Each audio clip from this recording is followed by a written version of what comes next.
My help is in the mountain, where I take myself to heal the earthly wounds that people give me. I find a rock with sun on it and a stream where the river runs gentle and the trees which one by one give me company. I must stay for a long time until I have grown from the rock and the stream is running through me and I cannot tell myself from one tall tree. Then I know that nothing touches me nor makes me run away. My help is in the mountain that I take away with me.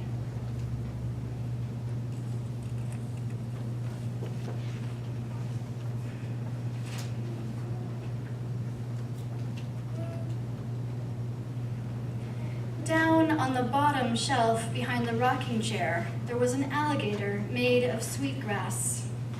If I wedged myself between the chair and the bookcase, I could kneel on the floor and take a closer look at the small alligator.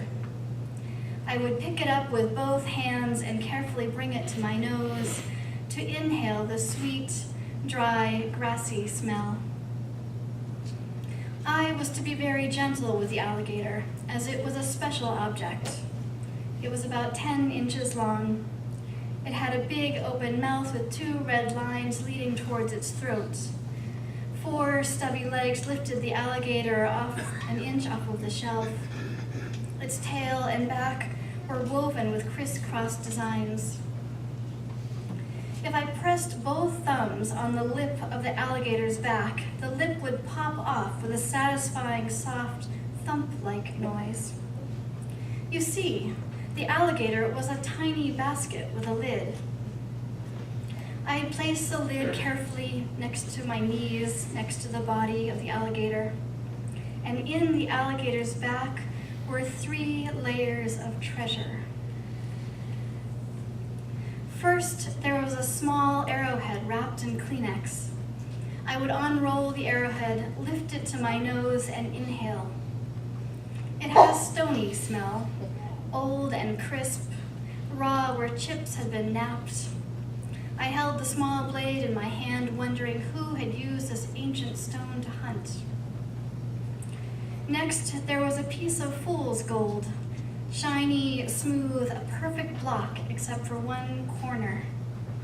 It smelled like aluminum foil, but more earthy.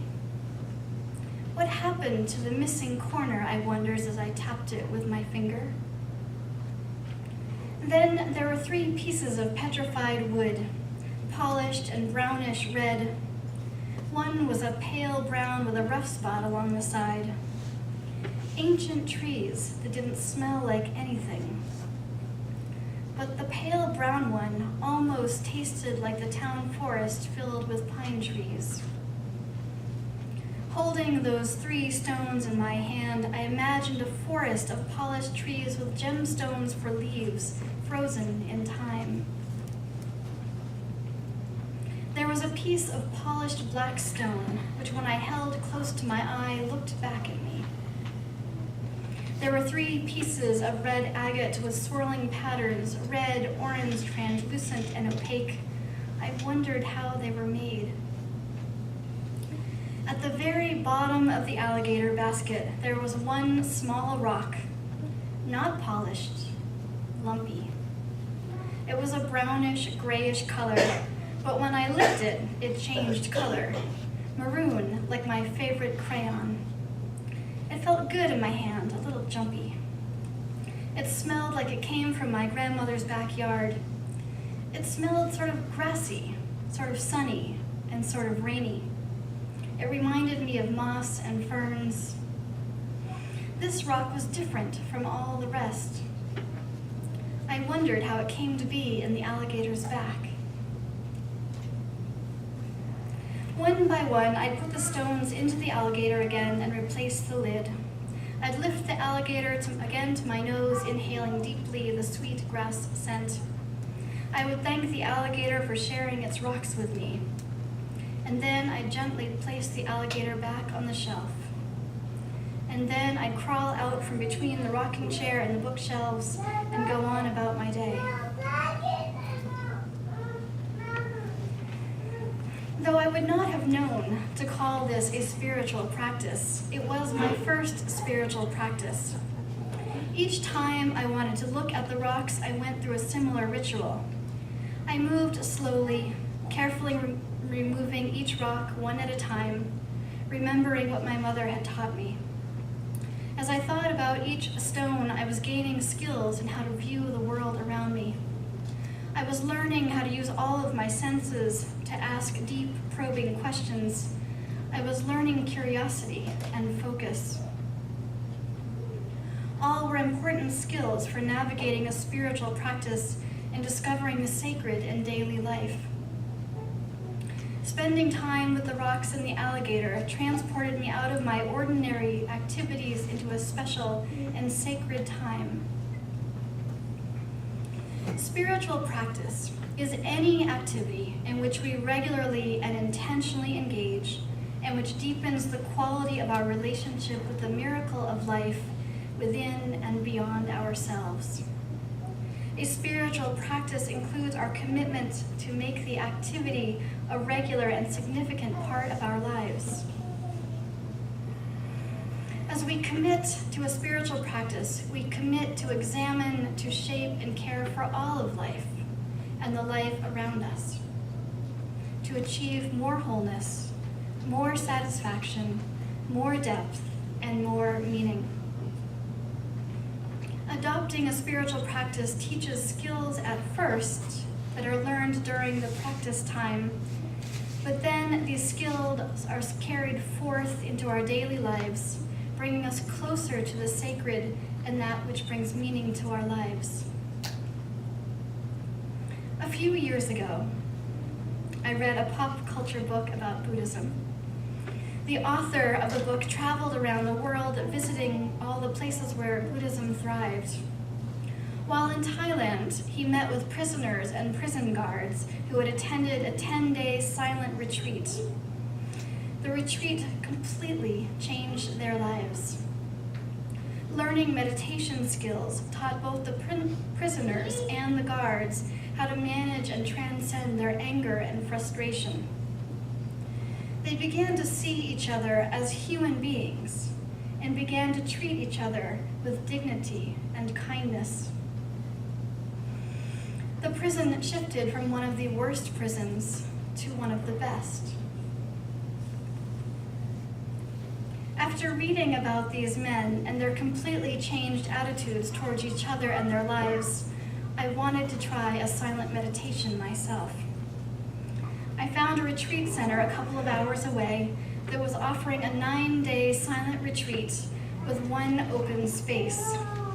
I signed up, and less than a month later, I walked into the Stark Meditation Hall to begin the retreat.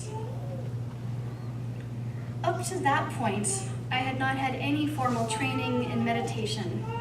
I had meditated at most for 20 minutes, and at the retreat, we would sit for 40 minutes in meditation, and then followed by a 30-minute walking meditation, all day long from 5 in the morning until 10 at night.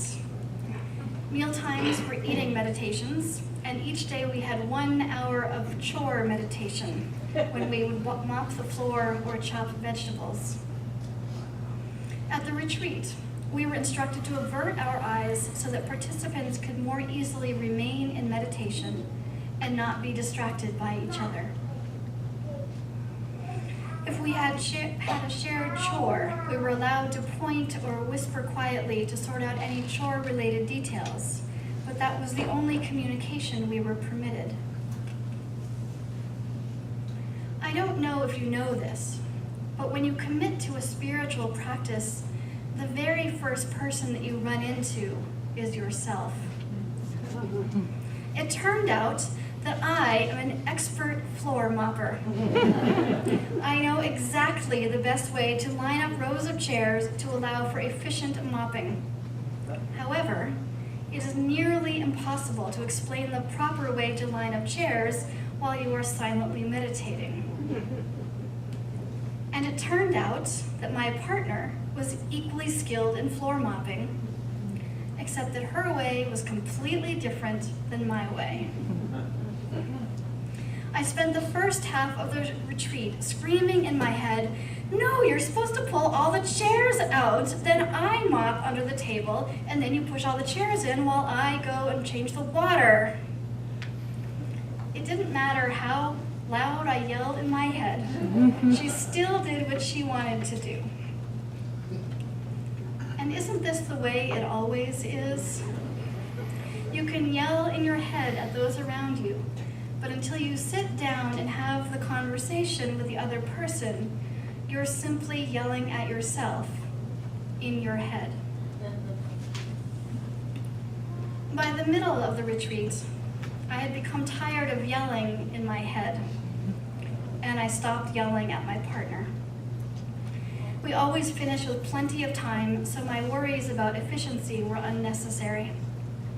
And by the end of the retreat, I was looking forward to our shared mopping duties. We had developed a silent camaraderie that I enjoyed.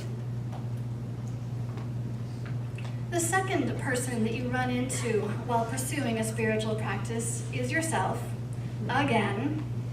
This time it was in the meditation hall. I had chose a meditation cushion near the back of the hall, and next to me sat a young woman. Every meditation, she was right there, right on time. She never missed a meditation. But then one time she did. And I spent the next 40 minutes wondering about where she was. Was she skipping? I'd like to skip. I wonder what I would do if I skipped. Maybe she's meditating outside. It sure is nice outside. But wait, there are mosquitoes out there. Or maybe she went to meditate in the gazebo. Or maybe she's taking a nap. I'd like to take a nap. The third person I ran into while meditating was myself, again. There was a woman at the retreat who sat in the far side of the room, way over there, and she was draped in the most beautiful scarf. The scarf was a vivid blue and turquoise with stripes that boldly marched across her back. I wanted to drape a scarf across my shoulders like that. I wanted to know where she got her scarf. No, actually, I wanted that scarf. I imagined that after the retreat, she would come up to me and say, "I want you to have this scarf." And I hate to admit it, but I also imagined how I might accidentally find it in my suitcase. This leaping around in my mind is called monkey mind. It is a regular part of being human. Our monkey mind is always jumping around from idea to idea, dragging our emotions around with it. Meditation and other spiritual practices can help us to recognize the activities of our mind and begin to gain perspective. The type of meditation I learned at the retreat taught us to focus on our breath. Each time that we noticed that we had gotten caught up in our monkey mind, we were to nudge our focus back onto our breath. The goal was to train ourselves to remain focused at the activity at hand, whether it was breathing, or eating, or mopping. For brief moments towards the end of the retreat, my mind became still and supremely focused on the present moment. One time I looked above my head and saw 2 hummingbirds swirling around. Another time I saw a wasp fly out of its nest. Another time everything was so very, very, very still that I heard my blood pumping through my veins.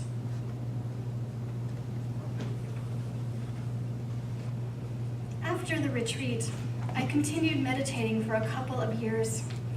At first, it was easy, but as the weeks and months went by, I found it harder and harder to get up early to meditate. I was far more interested in getting to my cup of coffee.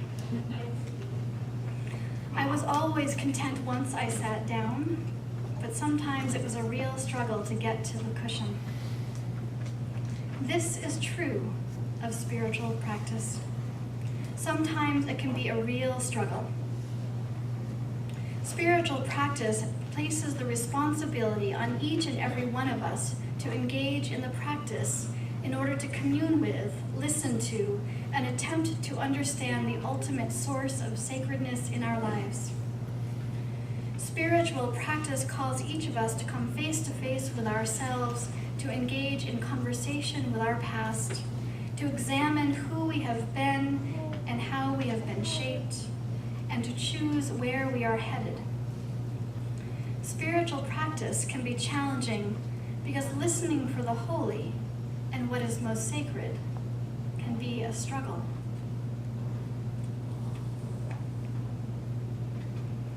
Spiritual practice can be a struggle because the larger goal of a practice is not to separate time during the day, which is holy and sacred, but to find the holy and sacred each and every moment throughout the day. Spiritual practice is not about sitting on the cushion for 20 minutes in meditation. It is about being present each and every moment. It is about nudging your focus toward that which gives you hope and meaning each time you get caught up in someone else's story. It is a willingness to engage in the hard questions rather than yelling in your head at someone about the mopping. It is not about spending 20 minutes carefully sensing a smooth stone. It is about sensing each moment of your life and discovering over and over its texture, its scent, and its taste. Today, I keep an altar of stones. Randomly throughout the day, I pick up one of the stones, and I remember where it came from. I remember the stones that were here on this planet long before I ever got here, and they will be here long after I am gone. I feel the smooth or rough texture under my thumb. I inhale deeply the scent of the stone. I might taste it. I do this to practice curiosity. The stones are a reminder to slow down throughout the day and to look for the holy and the sacred in each and every moment of our lives. May you each find a rock to hold, to smell, to taste, and to remind you of what is most sacred in this life that you live today. May it be so.